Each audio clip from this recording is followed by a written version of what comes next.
Welcome to the Tech Egg. Don't get scrambled. Enjoy the video. You begin by minimizing risk. Back up your iPhone now so you can restore if anything goes wrong. Once backed up, obtain the IPA or decide on a sideload method like Alt Store or an enterprise IPA. Install Alt Server on your Mac or PC and connect the phone by USB or Wi-Fi. This gives you the signing bridge. Make sure you have your Apple ID ready because the sideload tool will use it to sign the app.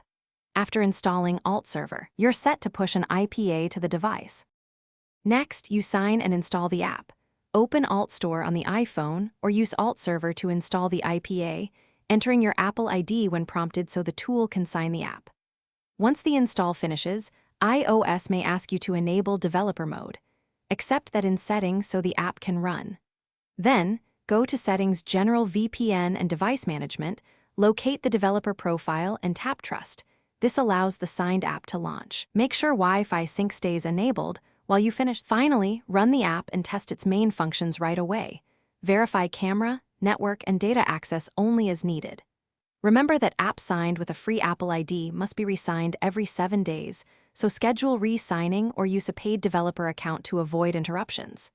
If the app won't open, go back to Settings, VPN and Device Management and retrust the profile or reinstall and re-sign the IPA. If problems persist, restore your backup and remove the Untrusted app to protect your device.